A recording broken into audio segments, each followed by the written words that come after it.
गोप्यस्तु श्रुतयोगेया स्वाधिजा गोपकन्यका देवकन्याश्च राजेन्द्र नामानुष्यः कदाचन।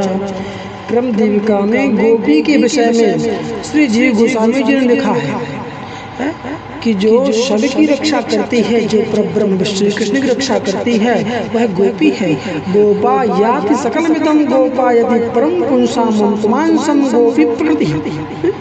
गोपियां अपने आप को, अपने प्रीतम को और अपने प्रेम को गोपन रखती वाली है महाराज। ये ब्रज और श्री कृष्ण के बीच में मूर्तिमान वैराग्य है, मूर्तिमान प्रेम है। ये इड़ा पिंगला आदि नाड़ियां हैं, ये चित्तवृत्तियां हैं। गोपयांती श्री कृष्ण, गोपयांती श्री कृष्ण, वे श्री कृष्ण का गायन करती है, चोर चोर जा जा कहकर उनको छिपाती है। इसलिए गोपी महाराज गोभीर इंद्रिय ही होती श्री कृष्ण स्मृति गोपी, जो इंद्रियों द्वारा श्री कृष्ण रस का पान करती हैं, इसलिए उसको गोपी कहते हैं महाराज। अन्य लोग जो नेति नेति कहकर नेति नेति के द्वारा निषेध करके रस से वंचित हो जाते हैं, परंतु गोपियां अपनी इंद्रियों से श्री कृष्ण रस का पान करती हैं, इसलिए भी इन्हें गोपी नाम से अभिहित करते हैं महाराज। गोपियों की ज्ञानेंद्रियां और कर्मेंद्रियां कृष्णमयी हो गई। जब भक्त के हृदय में भक्ति बढ़ती है ना महाराज, तब भगवान अपनी गोपनीयता छोड़कर प्रकट हो जाते हैं। इस प्रकार जिनके सामने वह प्रत्यक्ष है और जो सर्वेंद्रियों से उसका रसा स्वादन करती हैं, वो गोपी है महाराज। गाहेन्द्रियाणि पान्ति गोप्यः, जो अपने इंद्रियों की रक्षा करे, जो उनको भटकने न दे, वे गोपियां हैं महाराज। गोपी का मार्ग संयम का मार्ग, इंद्रियों को उन्मुक्त छोड़ने का मार्ग नहीं है।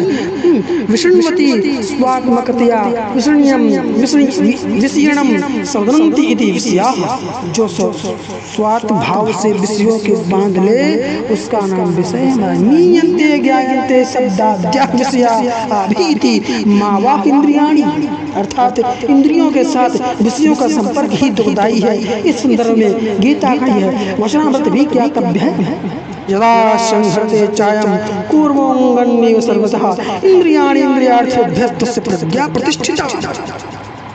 यस्तु इंद्रियाणि मनसा नियम्यारभते अर्जुनः कर्मेन्द्रियैः कर्मयोगमसक्तः संसिष्यते। बाह्यस्पर्शे सुसक्तात्मा विन्दित्यात्मसुखं स ब्रह्मयोगी युक्तात्मा सुखमक्षामश्नुते। ये ही संस्पर्शा भोगा दुःखयोनयः एते आद्यवन्तः कौन्तेया न तेषु रमते बुधा। उद्धव जी गोपियों को संबोधित कर कहते हैं कि वे गोपियां सारे संसार के लिए पूजनीय हैं, क्योंकि उन्होंने भगवान श्री कृष्ण को अपना सर्वस्व समर्पित कर दिया। यह बड़े सौभाग्य की बात है कि उन्होंने पवित्र कीर्ति भगवान श्री कृष्ण के प्रति वही सर्वोत्तम प्रभक्ति प्राप्त की और उसी का आदर्श स्थापित किया है, जो बड़े बड़े ऋषि मुनियों के लिए भी अत्यंत दुर्लभ है। अहो यूयम सुपूर्णार्था भक्त्यो लोकपूजिता वासुदेव भगवती यासा नित्यर्पदम मनः। भागवत जी कहते भगवत तस्मलोके भवती विनोत्तमा भक्ति विनोदता दृष्टिया मुनीनाम दुर्लभा। गोपियों ने परंपरा से भिन्न यह कोई नवीन मार्ग ही निकाला है। आविष्कृतः कोपि नवीन मार्ग, यह ऐसा मार्ग है कि इसमें परमात्मा केवल बुद्धिगम्य या मनुष्य हृदय में मिलने वाले नहीं रह जाते, वरन यह प्रत्यक्ष स्थूल नेत्र कर्णनासिका करपाद आदि इंद्रियों द्वारा उपलब्ध होते हैं। और जहाँ परब्रह्म परमेश्वर राधिका के पैर पलोटते हैं, सहलाते हैं, और किसी कुंज कुटीर में देखो दुर्यो वह कुंज कुटीरों में बैठो पटोलत राधिका, जिसे ग्वाल बालाएं थोड़े से मट्ठे के लिए नाच नचाती हैं, ताही अहिरन की छोहरियां चचिया भर छाछ में नाच नाच। इन मधुर भाव प्रवीण गोपियों ने प्रतिज्ञा करी कि यदि संयोगवश ढोके में श्री कृष्ण का नाम छोड़कर उनकी जिह्वा पर दूसरे का नाम उच्चारण करेंगी, तो वह उसे काटकर हलाहल विस्कुंड में डाल देंगी महाराज। और यदि प्रमादवश उनकी आंखें कोई दूसरा रूप देख ले, तो विधाता से प्रार्थना करेंगी कि उनकी आंखें जल जाए, उनकी देखने की शक्ति नष्ट हो जाए। धोख्यहु दूसरो नाम कढ़े रसना मुख काढ़ी हलाहल बोरो बावरी में अखियां जर जाए जो सावर छाड़ निहारत गोरो जो सावर छाड़ निहारत गोरो।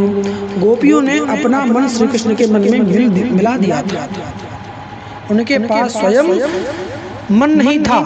मन से मनुष्य देखता और सुनता है। जब उसके पास इंद्रियों का राजा मन ही नहीं था तब अन्य इंद्रियां निष्क्रिय हो गई थी। अन्यत्र बना